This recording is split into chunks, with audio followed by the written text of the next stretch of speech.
3G leaders are grounded. They have a foundation that makes them solid. And we've studied that the three qualities of a grounded leader are humility. They have an understanding of their place in light of God and others. Authenticity, they are comfortable in their own skin. And 3, they have a calling. They have a purpose that is bigger than themselves. The second G is growing. The great leaders are growing. They have a hunger that makes them stretch. Stay with me in the paragraph. A growing leader is a little wiser today than he was yesterday. He never stops learning. He never stops reflecting. He's not afraid of change because he knows that growth is dependent on it. He is more concerned about getting better than being perfect.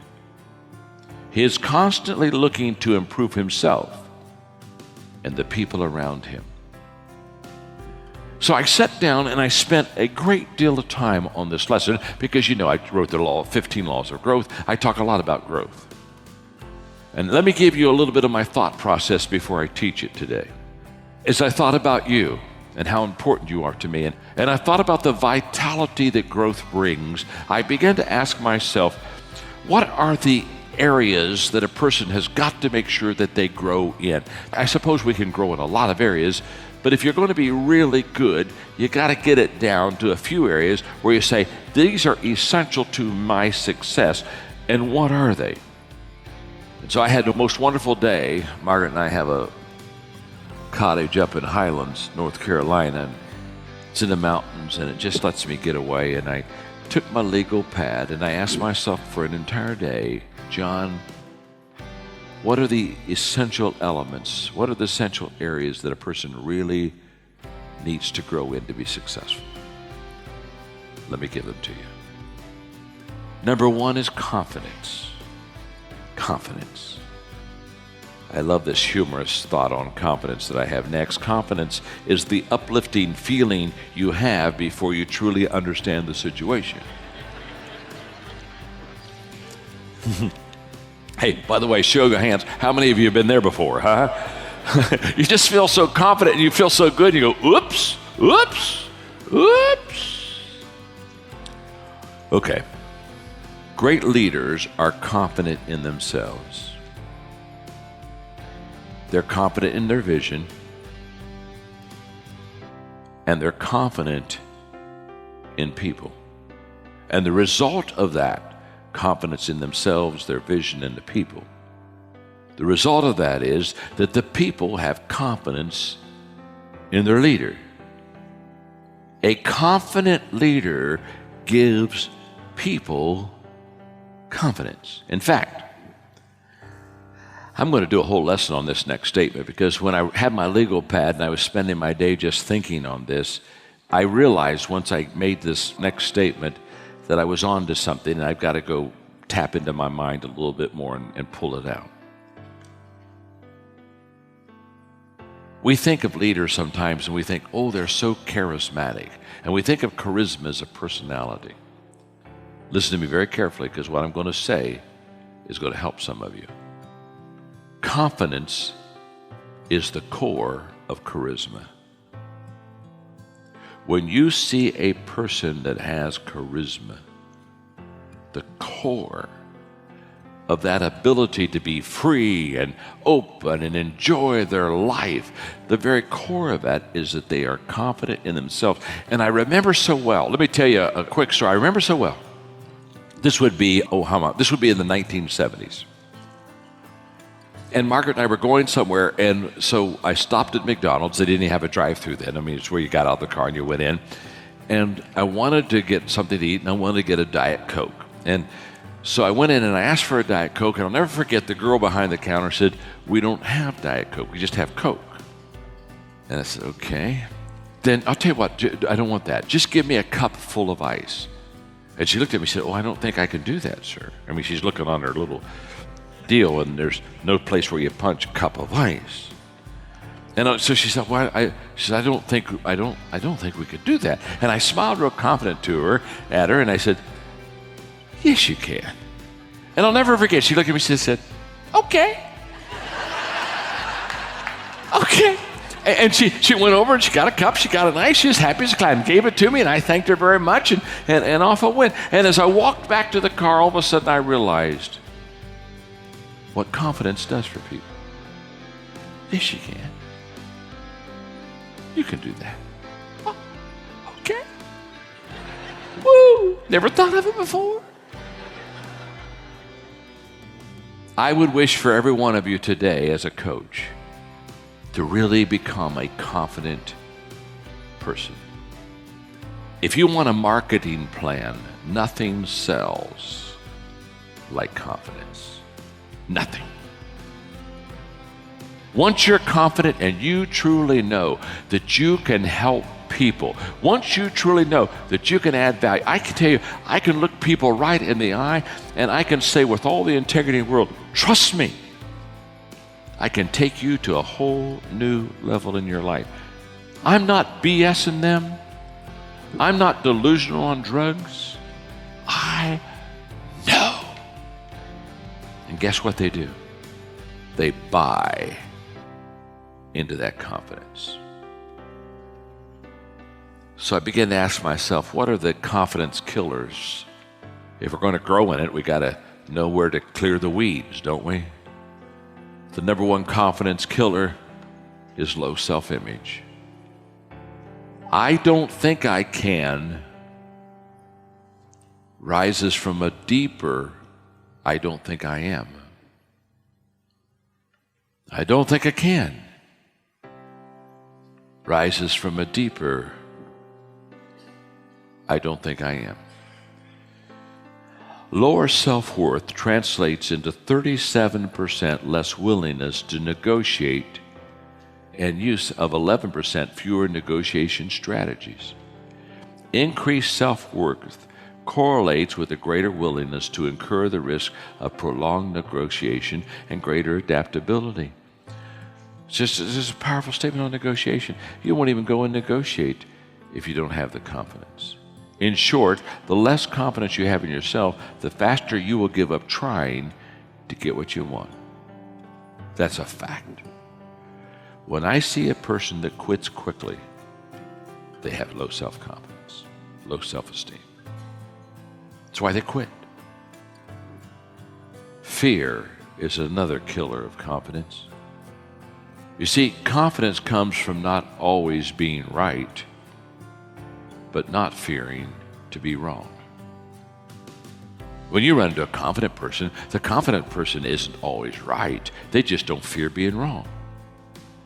I can tell you every day, I'm confident about a lot of decisions. Now, some of the decisions I'm confident about aren't the best decisions, but I don't look at myself and say, well, what happens if I fail? What happens if I'm wrong? It just doesn't bother me. I don't fear that failure. There's a popular cliche that says, you don't know what you can do until you try. I like that you never try until you know what you can do. Confidence releases the risk. Confidence releases the risk. All my life, I've tried to share my confidence with others. All my life, I've tried to bring people that were maybe had a little bit more timidity about decision making in life and go alongside of them, put my arm around them and say, hey, I'll loan you my confidence for a while. Let's go do it. The third confidence killer, the first one, okay, this is good, is low self-image, and then there's fear. The third confidence killer is other people's opinion of you. Wow. That will suck confidence out of your body. If you worry about what people think of you, it's because you have more confidence in their opinion than you have of your own. And I see people all the time that say, well, I wonder what they're going to think. Well, what will they think? Who gives a crap? Listen to me. My name's John. I'm your friend. Since when Did you always feel so low in your self-image that you lowered your opinion of yourself so much that you let somebody else walk in your life and trample all over it? They don't have that right. And yet I see people do it all the time. When you get confidence, you won't let people walk all over you. You won't let people take advantage of you. You won't let people all the time manipulate you. You won't become a victim of everybody else and kind of, this is kind of the way it is. You're going to meet the most wonderful person in the world tomorrow morning when you meet my father. I respect my father more than any human being in this world. He's truly the greatest man I know. I love him more than life itself. And when you see him and you hear him tomorrow, you're going to fall in love with him. Because who he is greater than what he says. He's an amazing person. And I was in an organization that was hurting my growth. I was in an organization where negativity reigned and it was full of dysfunction. And I was a young kid who really wanted to make a difference. And every time I tried to make a difference, it's this number, you know what I'm saying? I'd raise up and I'd get pounded back down, and I would pull away and I would try again because it's all I knew. It's where I got educated. It's where all my friends were. And my father was the most influential person in that organization. He wasn't like those people. I grew up in an amazing environment, but in that little environment I grew up, all around me was poison. And I can remember at 33 deciding I had to leave that organization. It wasn't hard to leave the organization, but that meant I had to go to my father and tell him that I was going to leave what he loved and what he knew and what he had hoped for me. Because I was the kid everybody said would follow my father's footsteps. And I had to go walk into my father's life and say, Dad, I'm not following your footsteps here. I'm leaving this organization. Now, I wanted his blessing. But I can still remember telling Margaret, I pray for his blessing, but if I don't get it, I'm going anyway. That day is as clear as if it was yesterday. It was a half a life ago. I was 66. I was 33. And I made an appointment with my dad at his office. And I sat down for 3 hours and I wept like a baby. And I said goodbye to the people I knew and to the school I knew and to the church I knew and to the culture I knew.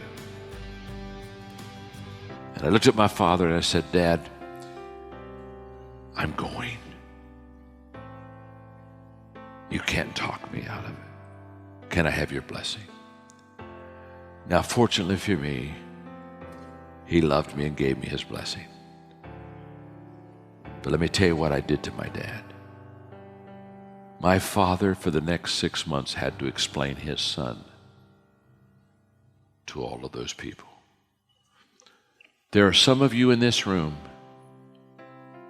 you'll never rise to your potential until you get rid of the people in your life. Are you hearing me? You had better get some courage,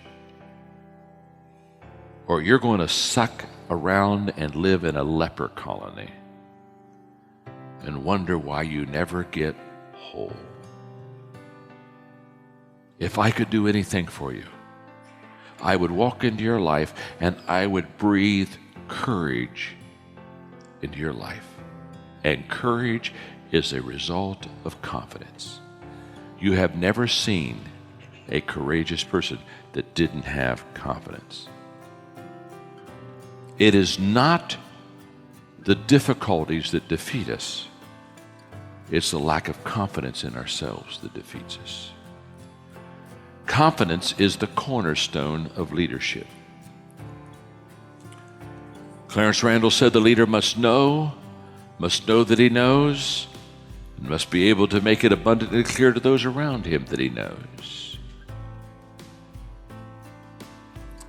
I was privileged when the Soviet Union was about to fall. I was invited to come and speak in the Kremlin. I was one of the first, maybe the first, but within question, one of the first 2 or 3 people to get to go into the palace inside the Kremlin and speak words of freedom and liberty to a country that had 70 years of dictatorship and oppression. Our guide was a girl named Anna, and Margaret and I and our 2 children were there for about 5 or 6 days, and Anna stayed with us the whole time, and she was a delightful young lady, and she was so proud because if you'll remember, when the tanks came in to try to settle that whole dispute, and it came to a kind of a crisis point in the Kremlin, if you'll remember, Boris Yeltsin went out. And here's the story. When those tanks came in from the army, they were under the order to arrest Boris Yeltsin. And Boris Yeltsin walked out, climbed on that first tank, opened the hatch, and shook the guy's hand and said, "I want to thank you for coming over on our side and helping us free the people." And the commander said his confidence caught us unaware. And when he left, we talked among ourselves and decided to help him. It's one of the great confidence stories that has ever been done and told in the history of mankind. Now, that's what confidence will do for you. Confidence will allow you to go on top of a tank, open the hatch, and thank the guy that was there to shoot you for joining your side. I love that story. Every time, and Anna, our little Anna guy, she would just cry, and she said, "I was there. I was in the square the day that it happened." And I love that. Confidence stimulates creativity that discovers answers. Confidence will stimulate a creativity that will discover the answer. Teddy Roosevelt said, "Whenever you're asked if you can do a job, tell them, 'Certainly I can,' and then get busy and find out how to do it." I've done this all my life. There's never been a week go by in my life I haven't told somebody yes and smiled and shook their hand and then walked away and said, "Now I got to figure out what to do. My gosh, I just said yes. I wonder how I do this." The second thing that you need to grow in, confidence will change your life. The second area is courage. And I would like you to consider these thoughts about courage today. Courage is the willingness to let go of the familiar.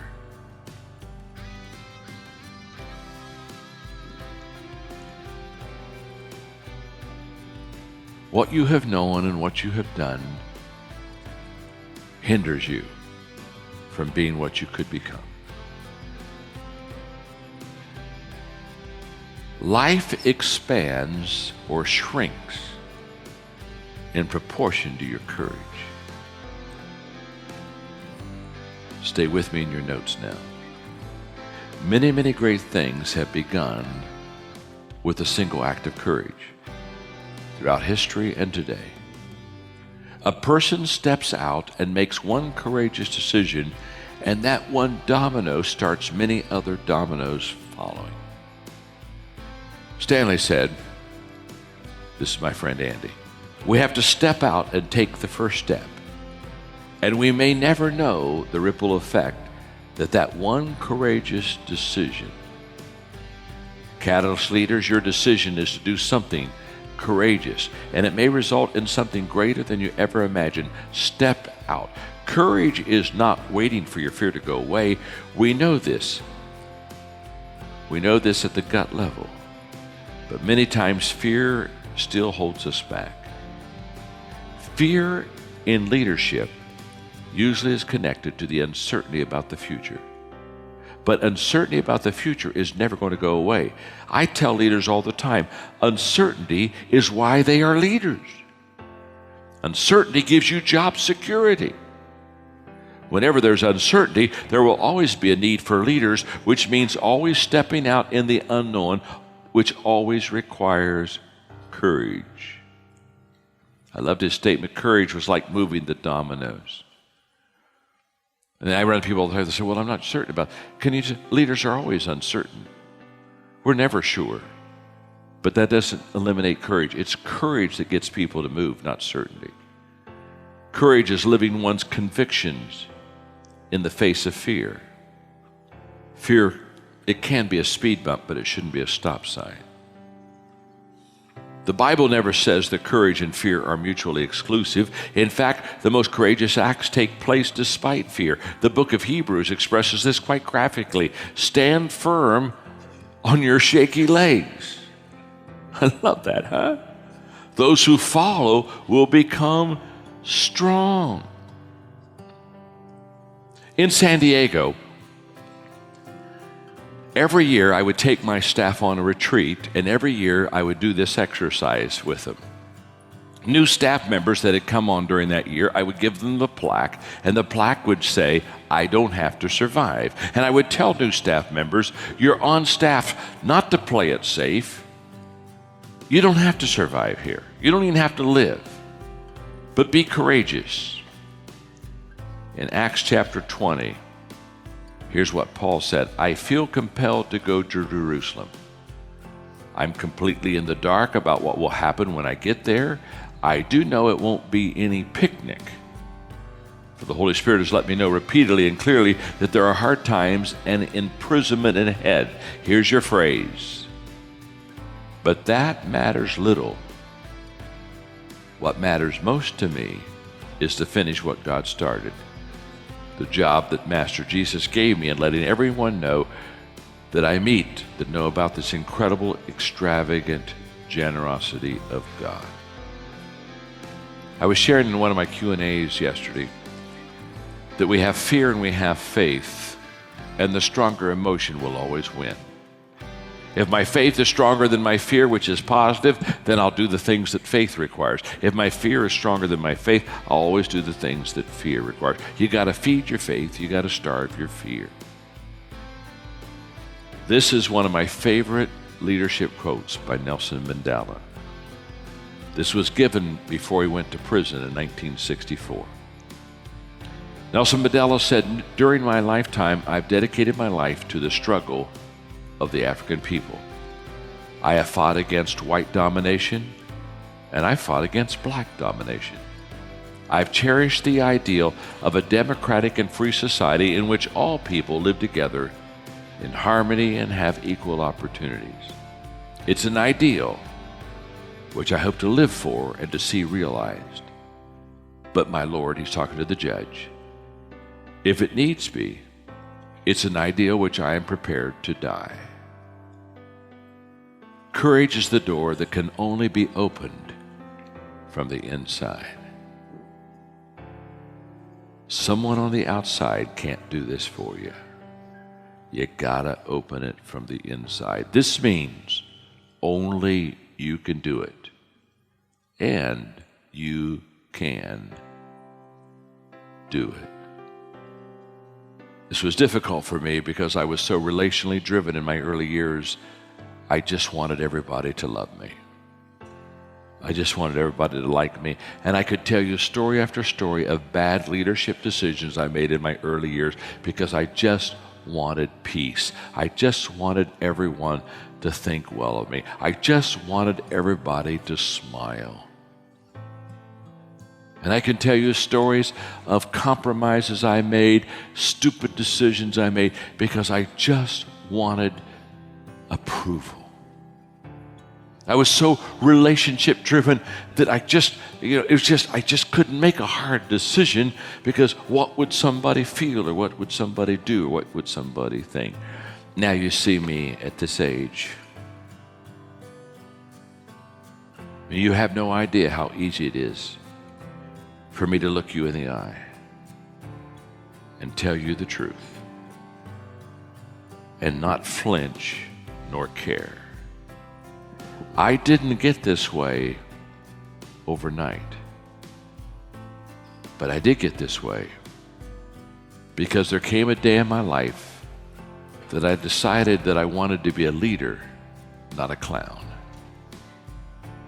And my job was to help people, not make them happy. There came a day in my life when I quit doing Disneyland with people. Okay? Courage is the most important of all virtues, because without it, you can't practice any other virtue with consistency. People don't follow titles, they follow courage. Boy, do I love that quote. Isn't that beautiful? Number 3, one more. The third area of growth that I would like you to grow in: confidence, courage. Number 3, decision making. Decision making is so essential to success. And the reason I guess I'm pressing on that a little bit is because they're just now in Atlanta building the John Maxwell Leadership Center. And I don't talk about that very much just because I don't talk about that very much. But if you go up 85 in Atlanta, getting into the Sugarloaf, Gwinnett area where the Gwinnett Convention Center is, if you look off to the left, there's a big building being built right now that will be completed by the end of this year. It'll be the John Maxwell Leadership Center. It's a $27 million building that other people raise money for. I didn't raise a dime for it. It's going to be the state of the art as far as communication. The box that they have built for me holds 250 people. Is going to do all the recording, all the sound, all the major technology. The box itself costs $10 million. State of the art.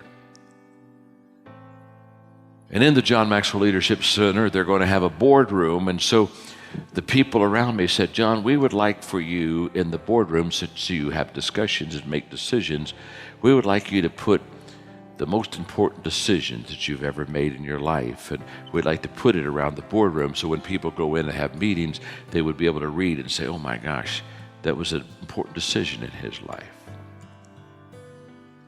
And so I'm going to give you the 5 decisions that have formed my life. This in itself could be a 2-hour lesson. I'll just give them to you, okay? The first category is what I call ministry decision.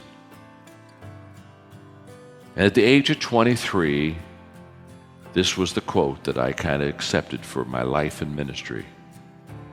I will attempt things so big that if they're accomplished, only God will get the credit. And throughout my life, I've tried to make decisions that were so big that when they happened, only God would get the credit. I'm in one right now, as you know, because you're helping me with Guatemala. My gosh. A whole country, president on down, teaching and learning leadership values and working on becoming transformational leaders. Instead of giving you the examples, I want to read you this paragraph. There are times when I feel obligated to lead farther than I have walked. Let me stop there for a moment. Have you ever been there? You got to lead farther, and you say, I haven't even walked there yet. There are times when I feel obligated to lead farther than I have walked. I don't feel holy enough, faithful enough, strong enough, gracious enough, competent enough, or qualified enough. It is at that time that I allow my weaknesses to bring me to God, who is more than enough. The second group of vital decisions I have made in my life that have formed me are personal growth decisions. And at the age of 26, I said to myself, I will intentionally grow every day, and I will develop my strengths. Let me take you again, not to examples of it. Don't have time for that. Let me just take you to the paragraph. My growth journey from here to there has been often lonely. The reason is that I'm willing to admit wrong because of my desire to grow and change. Stay with these words, they are powerful. Growth is a result of bad habits dropped, wrong priorities changed, and new ways of thinking embraced. Here we go. The people who do not grow are unwilling to leave what they have known and practiced. They're not willing to admit wrong so they can discover what is right.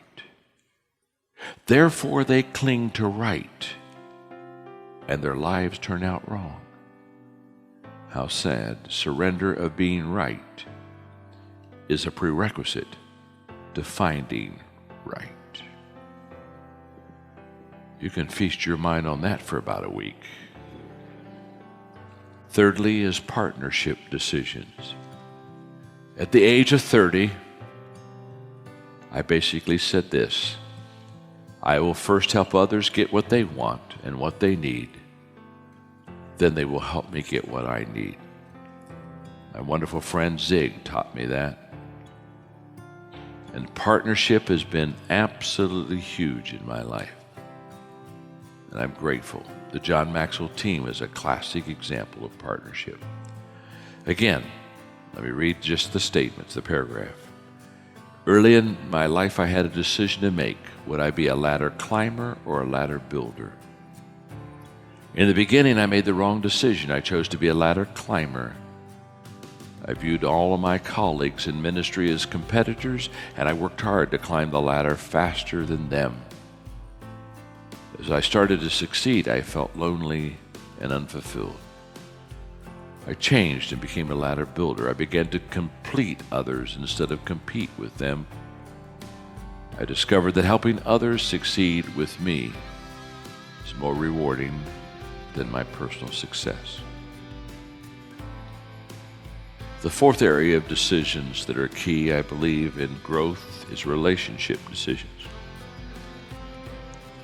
At the age of 33, I said I will live in such a way that those who are closest to me will love and respect me the most.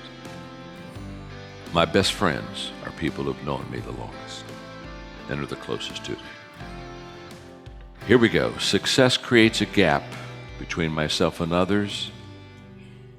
It's my responsibility to close that gap. I don't want fans, I want friends. I don't want to be above the crowd. I want to walk slowly through the crowd. However, for many, that gap is still wide. They see me on stage, they read my books, and they use my resources. They know about me, but they don't know me. But my family, my inner circle, my longtime friends, they know me very well. They know my weaknesses and often are recipients of my shortcomings.